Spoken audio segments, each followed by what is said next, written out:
Hello everyone, my name is Sarah Ingalls and this is my discussion post on work and the economy. The documentary I decided to watch was American Factory. And a little bit of background, if you didn't watch American Factory, it basically follows the company Fuyao Glass America and how they decided to move to Dayton, Ohio, open a new branch, a new factory in an old GM factory, and try to help revitalize the community of Dayton, Ohio. I just don't think it really worked out like they were planning. From the documentary, some causes and impacts of being in the working poor in America that I saw are the causes being underemployment. This means basically people are taking jobs that they are overqualified for, essentially just to have a job. Specifically, from the documentary, one example of this I saw was one of the employees they were interviewing. She was talking about how she used to work at GM. She was a skilled laborer making well over $29 an hour. And then when GM closed, she became unemployed. So then when Fuyao opened, she went to start working there as well, and ended up having to take a job where she was overqualified for and ended up making only about a little over $12 an hour. This obviously is leading to the cause of being working poor because she's working in a job where she's overqualified for just to have a job, just to get a paycheck. One of the next causes I saw was structural unemployment. This is basically where people looking for jobs are located where they're not hiring, and the places that are hiring aren't where the workforce is. Basically, all of the employees that lost their jobs at GM were obviously skilled laborers, good at what they did, but then GM closed and there weren't other factories of that size and magnitude there to take them on, so then they became unemployed. Could they have gotten jobs elsewhere? More than likely, but Dayton was their home, so there just weren't a lot of other opportunities, so this led to their unemployment. The next one I saw was career inheritance. So it's like in places like that where there's not a whole lot of other career opportunities, and a major one there was GM and then Fuyao.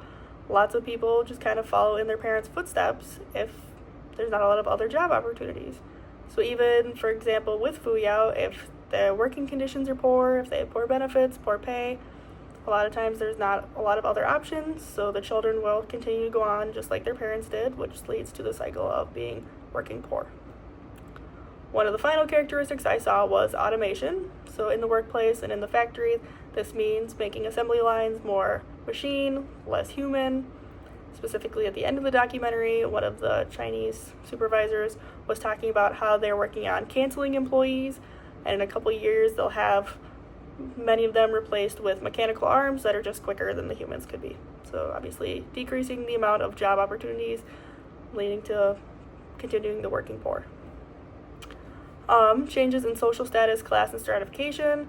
Really, in American Factory, there were not many changes in social status, class, or stratification. Most of the people they interviewed talked about how after GM closed, they were all struggling financially, struggling just being that lower middle class, if not lower class. And then Fuyao opened, and they were still struggling due to low wages. Really, they talked about the only people that were benefiting and moving upwards were some of the employees that Fuyao had brought over from China, specifically to be the supervisors, like the president, the vice president. But other than that, honestly, most people were just pretty sedentary and being that lower to lower middle class. If I was a working sociologist advocating for social change, what institutions would I encourage to make changes to improve the problems facing America's working poor? In the case of this movie specifically, the number one institution I would encourage to make changes is the workplace. The biggest thing that I think would have solved many of Fuyao's problems was just the more understanding of opposing cultures. I think what the biggest problem here for Fuyao was they just didn't understand the American culture and vice versa. So they were so quick to point fingers, point blame, and not understand each other, not understand how the other worked. So they just drove the division, continued on with the problems, honestly.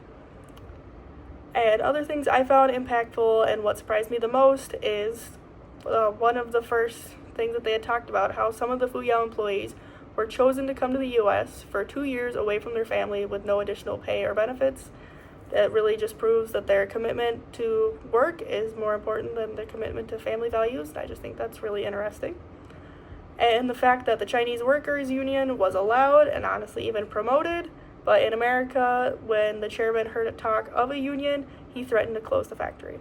I think that was also very interesting, just seeing kind of those double standards. Thank you.